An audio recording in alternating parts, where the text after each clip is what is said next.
Hello, my name is Heath Davis, and I'm a faculty librarian here at the Library Learning Commons at Lake Washington Institute of Technology in Kirkland, Washington. I'm talking today with Priyanka Pant, one of our chemistry faculty, who worked with the librarians on the Librarians as Open Education Leaders grant this past year. We received a planning mini grant and a librarian faculty collaboration mini grant to support adoption and adaptation of open education resources in one course.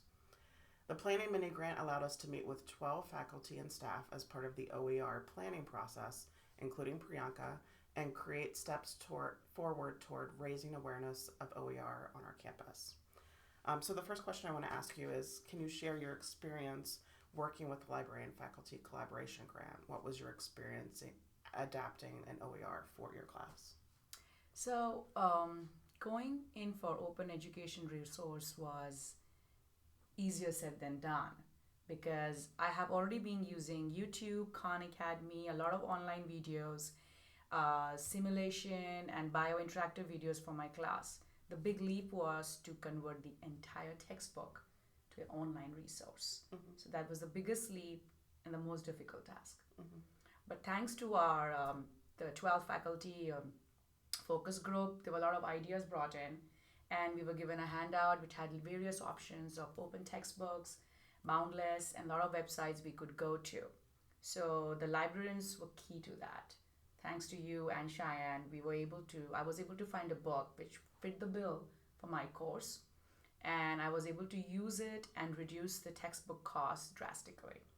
The access for the books was just $20, Mm-hmm. and the original publisher's book we were using was around $160 or something. So it was a huge, huge saving for students, and they loved it.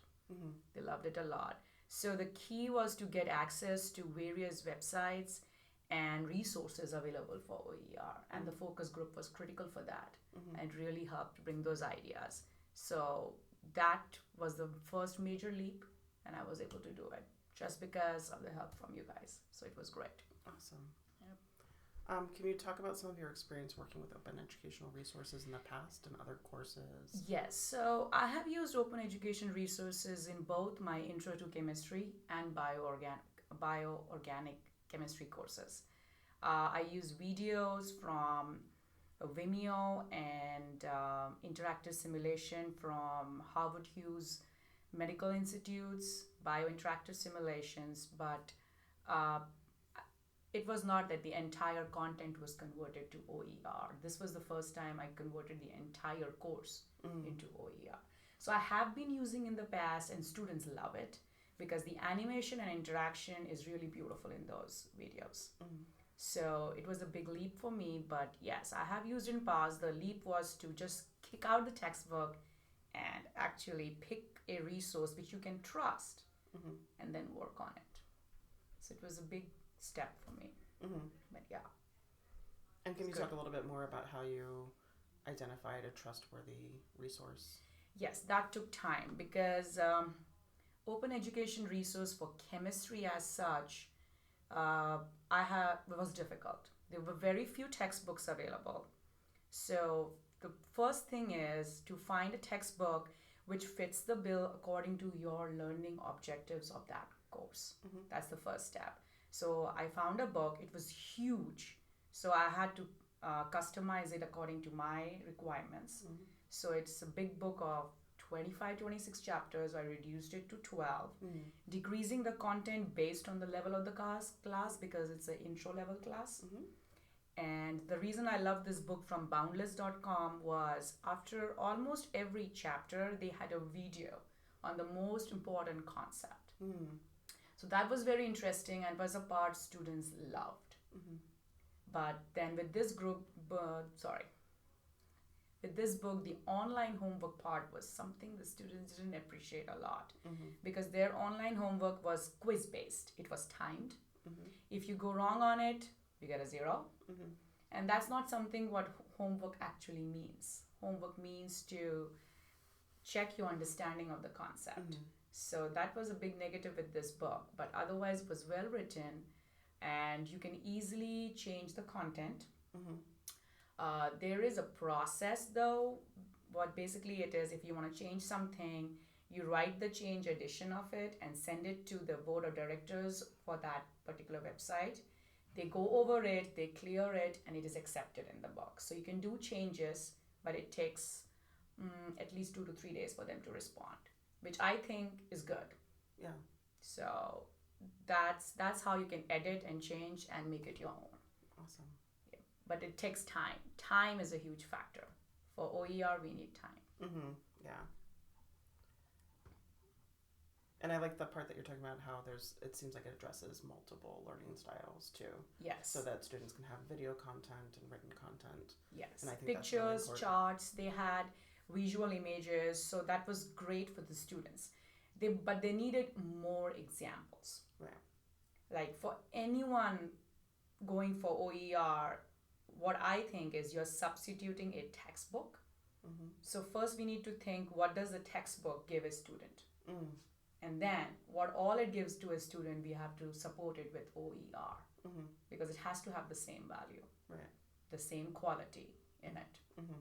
Then only the students will be accepting it. Free is of course a big thing, but Mm-hmm. of course the quality and content has to be exactly the same. Mm-hmm. Exactly.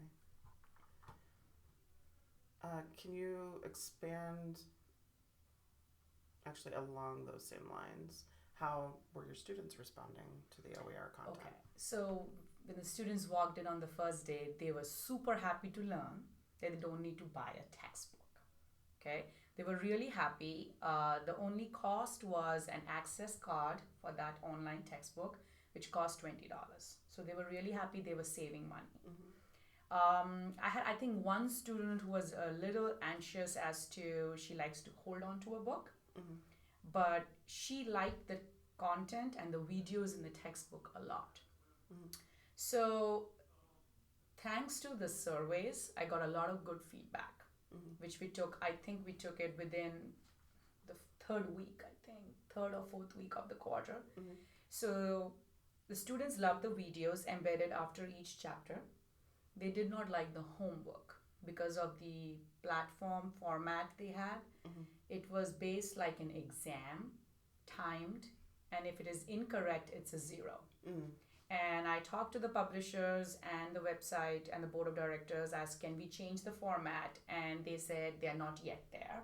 But yes, in future they'll be changing it so that there can be multiple attempts. And it's more like homework oriented, understanding the concept than being tested on. Mm. So that's one thing students didn't appreciate a lot. So I had to change gears. I made my own homework. But then they also needed practice problem, because if you look at a textbook, after each section, they have solved problems, and then they have some unsolved problems. Then they have end of chapter questions. So I never foresee that. I just didn't see that coming. So it hit me hard because it takes a lot of time to make assignments. You make your own homework assignments, but then I had to give them extra practice assignments with answers which were not graded. That was for their own practice. So I added that to the list. And for that also I used OER. So I found documents which were homework. They were open for modify, share, and use, Creative Commons licensed. So I used some of them, I added my own, I paid attribution, and the students did ask me, what is that CC at the bottom? And then I talked to them about Creative Commons. And for their own research also, I told them, go ahead, choose images which are Creative Commons and share, and legally you are able to use it. Mm-hmm. So I used open education resources in some of my assignments too, Mm-hmm. because suddenly after the survey, I realized that they needed more practice and they needed more practical videos. So the videos at the end of each chapter helped, but they needed more. So I added video content from Khan Academy, FET stimulations, and Vimeo on Canvas, because they wanted more. So the survey helped. So the course kept changing slowly and steadily. So a lot of preparation is required. So I had to add a lot of homework to it, a lot, because the online homework format wasn't great. So I think I should have checked the format before I let the students work on it. But yeah, So yeah, but it sounds like you got that Creative Commons piece in there so that they yes. at least are developing an awareness of open educational resources. Yes, so we do a research project towards the end of the course, and I let them know that you choose images from various, they just Google for images and they just cut, copy, and paste for their PowerPoint. So I inform them they need to pay attributions. And it'd be much, much easier to do that if they go to Creative Commons, Flickr, where the CC licensing is there. So a lot of my students use those licensing to make their PowerPoints. So it was very easy for them because then paying attributions was like image, and at the bottom they have it right there. So they used it for their own presentations too. That's towards the end of the course. That's really terrific. What was your experience working with librarians on this particular grant? I think they were the key because I had no clue about so many resources available. I had a few, but not so many. So it was through the librarians, I got some resources. I went to those websites to find my open textbook. Also, the suggestion to join the OER course, which is through SBCTC, was great because that opened my eyes even more as to what are the problems, the challenges, and how well and effectively we can use OER in the class. So how to license your presentation. I made my own presentation for the students. How to license it, how to use your images, and I'm going to further the use of OER in my labs too. So I'm planning to videotape my demonstrations and then place them in YouTube with CC or creative licenses to it so that students can come prepared as to what to expect in class and we save time. So a lot of resources, a lot of information, also the help with the open textbook. I found one which I liked, but it turned out to be a draft, so I went to the second option, and then librarians and us, we discussed together and we all chose the book and we then worked on it. So it was a great help because as a faculty, I'm not aware of the resources available to it. Copyright violations, what we can cut, copy and paste, what we can use is always like, can we do this or not? So that was a big help as to doing something which is correct by all rules and laws.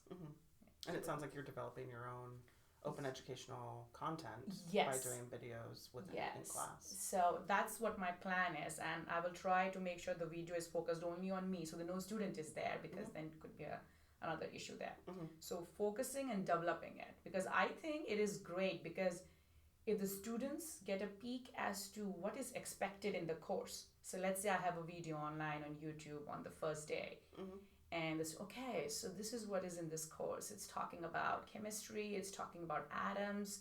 Okay, this is interesting. So students get a peek of what is in their course, what is the expectations, so they come well prepared. So it's like education for all, and it will help them for sure. And any instructor or even students, or plus the information is with them lifelong because it's fair to use. You're not scared, you have peace of mind. Even if it is someone else's work, he or she is sharing with you. So the information is with you for lifelong. You can go back to it whenever in doubt. So that's a great access for students and instructors. Absolutely. What are some things you might change about implementing OER during spring quarter, if you could? And then you've already talked a little bit more. You've already talked to that a little bit, but if you want to expand on that. Yes, a few things. The first thing is be very, very well prepared. Finding a textbook and then finding a lot of homework, assignments, and videos. Depending on the group of students and their learning techniques, you might have to change. A lot of students prefer videos. A lot of students like a lot of homework. So having a compilation of all that together will help a lot. So I would say it would have been better if I would have done the OER course before the spring quarter. I did it alongside my OER course.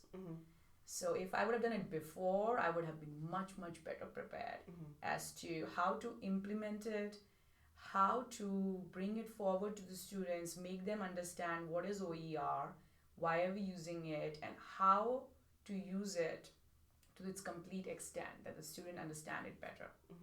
So I would have been a much well prepared for this course if I would have done OER course through SBCTC before. Mm-hmm.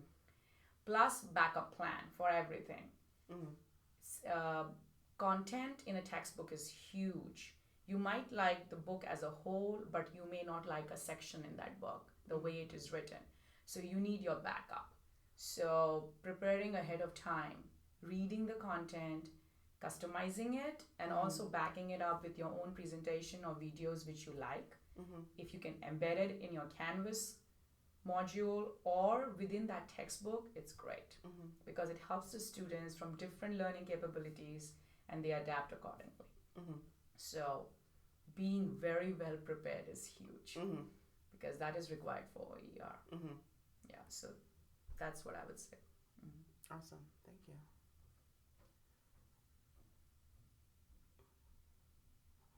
What advice would you offer other faculty instructors either here on campus or at other institutions who are considering implementing OER into their course? The first thing I would say, you're already using OER. All of us use YouTube videos. All of us check out interactive simulation. So we are already using it in some form or other. So we are all in there already.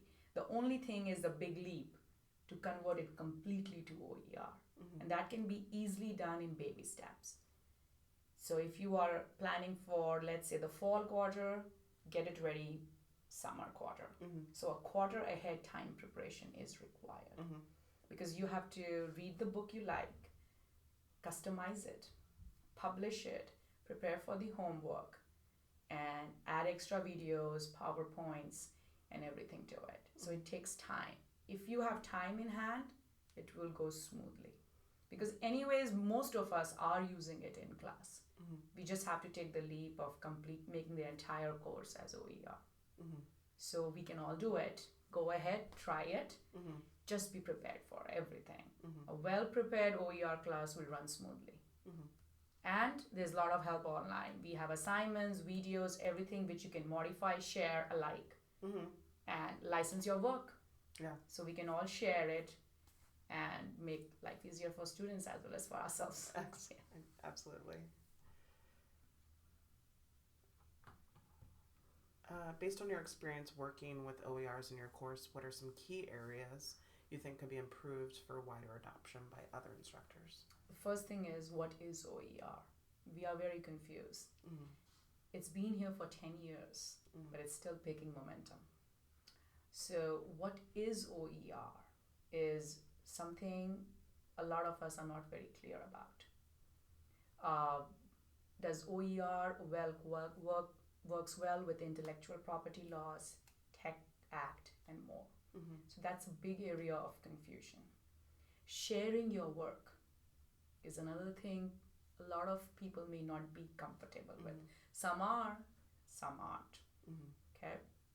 Sharing your work with a broader number of people, whole public, the whole world looking at your work is scary sometimes. So the more people contribute, the more easy they will find themselves accepting OER and working on it. Contribution is also important because the more we contribute, the better the product is going to be. So making people understand what is OER. We are not taking away the ownership of your intellectual property. We will still pay attribution to your work. We modify it, and the person who modifies it, their names get attached to it. So we still respect the fact that the one who created it, an attribution is given. So that thing has to be clear to everyone. And I think that is one of the major things scaring people, that are we doing the right thing? This is my work. And the other thing is, you can't, once you have your work licensed under Creative Commons, you can't change it. You can't say to someone, hey, you can't use this. You can't. Once you have licensed it and approved it, and if it says by its license that it is fair use and share with all, then you can't stop any particular person and say you can't use it anymore. And me too, I'm not even sure if once you have your product in creative license, can you convert it to a copyright thing? So that's something which a lot of people are, like even me, not very aware of as to can we do that? and a lot of people are not very comfortable too. Mm-hmm. So more and more education as to what is OER, how easily we can use it, share it, reuse it, modify it. Mm-hmm. So the more we make it aware, the better it is. Mm-hmm. So I would love if institutes have EDUC classes Mm-hmm. where they expose the entire faculty to what OER is. Mm-hmm. And maybe do the EDUC class as an OER class. Mm-hmm. So that just tells them, okay, you can do this. Mm-hmm. You just have to know how to research material. Mm-hmm. Be very careful reading the content, because everything out there in OER may not be of a good quality. Right. So that is a major hurdle. But I would highly recommend that if we are aware as a faculty of what OER is, and it is something we can easily work with, I think more and more people will join this bandwagon. Mm-hmm. More and more people. Mm-hmm. It's just that it scares people to share their work and understanding of OER. Mm-hmm. And I'm really glad that you brought that up, because that was something that came out during the focus group that we had, where a majority of the conversation was faculty and staff saying, well, I don't really understand our intellectual property policy here on this campus. I need some better education around copyright and fair use and all of that information. So that's something that we would like to put into that EDUC class, sort of setting that foundation for here's what copyright is, here's what the college's IP policy is, and then on that building the OER information and groundwork so that they can then integrate it into their classes. And I think a lot of institutes are not ready for OER too, because they haven't yet figured out what is intellectual property for themselves and what is this new CC coming up. Is it still the institute's work or the instructor's intellectual property? Where does it stand? So institutions also have to change their laws or their policies to be at the same level as the current technology. And identifying, like, is it like Washington that's responsible for this? Yes. Is it the state board that's responsible for this? Yeah. Yes. So kind of trying to nail down who owns the content, how it can be. And I think that is the biggest struggle, because SBCTC is doing their job. They are promoting OER and they have the option. I think it's like every quarter they have an OER course, which I would like the faculty to explore. It's easy, it's not many hours, but it shows you how easy it is to click your own picture, make your own video, and just convert it into creative license. And if you would like people to share, modify, you can pick your license. If you don't want them to modify anything, you can pick a license which says, okay, this is my work, okay, you can use it, but you cannot modify it. So you can choose your license the way you want your work to be shared. Yeah. So that course would be really good. Yeah. I agree. Given your experience this quarter implementing an open textbook into your class, what are some other areas where you would like to integrate some open educational resources? I would like to integrate in my lab, as I mentioned before. So currently we're using a lab manual which is printed through a publisher, and it does cost students some money. So what I was thinking was, again, baby steps.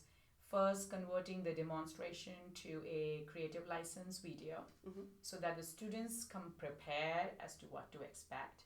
And then slowly converting those labs into Creative Commons documents, which they can access through Canvas or anywhere else, and make it free, easily available, and reduce the cost. So from my textbook to my labs. And of course, we can go and try and convert most of our EDUC classes into OER, because I think that will really help open the faculty to the OER option. Because if they, as a student, can do OER, we will have the confidence to take it to our classroom. Because if I am not confident as to will OER work, how can I expect my students to be confident that they can handle the online textbook and see the videos and understand the homework and work through it? So I think it would be great if we do our EDUC classes in OER format and opening up to wider audience. It's not only our faculty, a lot of other people can also see it and then accept it. So going from my textbook to lab and hopefully to more EDUC classes. Yeah. That will really bring it forward and open to all. Yeah. So I think there's portions of the EDUC classes that focus on OER, but I agree that it would be nice to broaden it out. So that all of the courses are just, it's expected that they're done with OER. Because that, I feel as a, like, if I have experienced some methodology or some format and I like it, maybe I can implement it in my class because I'll feel comfortable doing that. And if we do have those EDC classes, I'm sure the faculty, if they join, they like it, they might implement not the entire course, but some format and slowly build on it. And hopefully they would like OER and then go for a complete OER course. Yeah. So that's how I would like to see OER more in my institute. Yeah. And the librarians here in the Learning Commons are trying to do that, trying to put together an OER class through EDUC, through the EDUC classes that are offered here, that gets faculty slowly implementing OER. So just going through a course and identifying areas where you can kind of put some things in, because we understand that it can be a lengthy, it's intense time consuming. That's a warning I would like to give all. It is time consuming.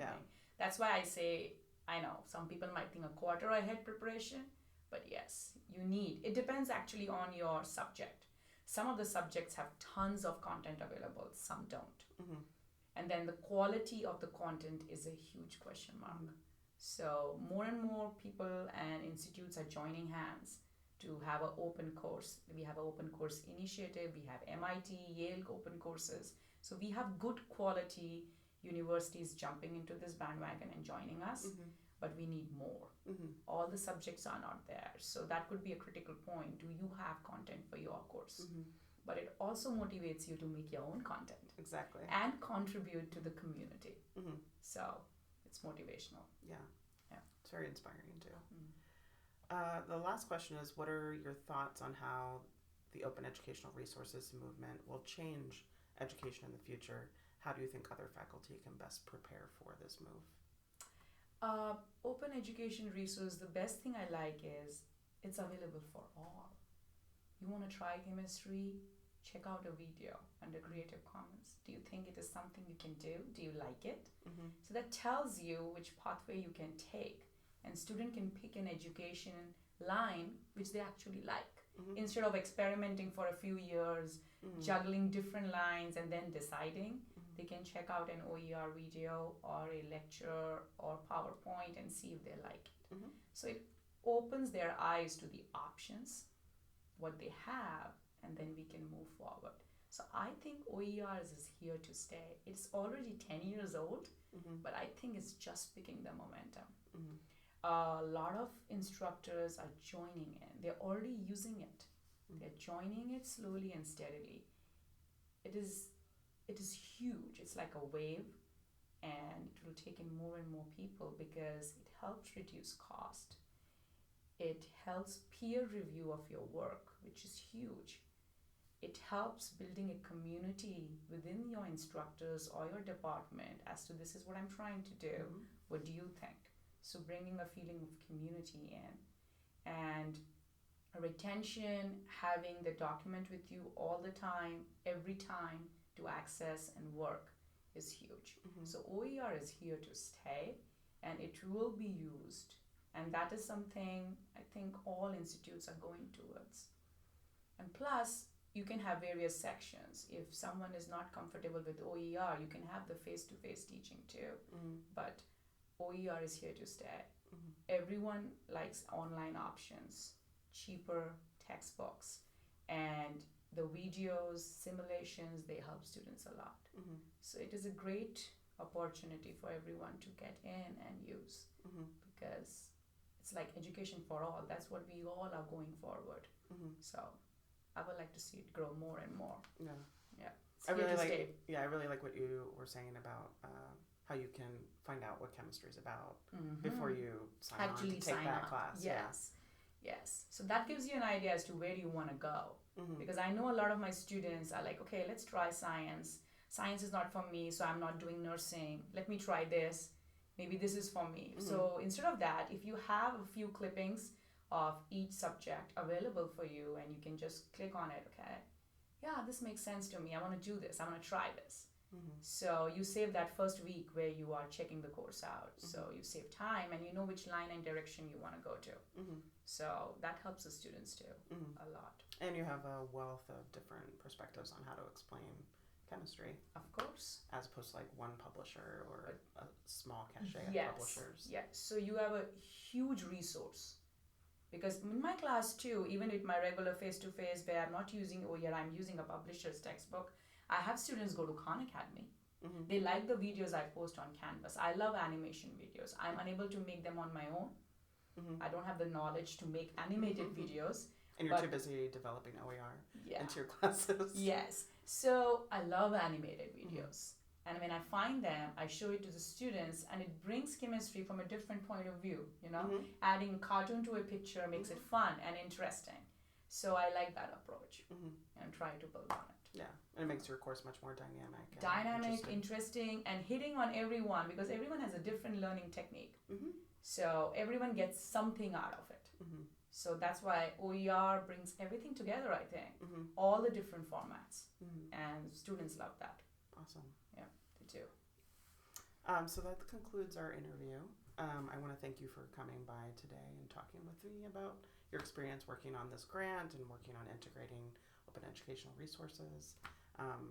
So thank you so much for coming in today. I would like to thank the librarians for the opportunity because I loved OER and I hope I continue in fall with OER and slowly and steadily I'll have more of the instructors try OER because it's helping our students drastically. And with the reduced cost and so many options available online, they would love it. And it's more exciting. Yeah, I think students benefit and faculty benefit. Equally, actually. Yeah. Thank you. Yeah, thank you so much.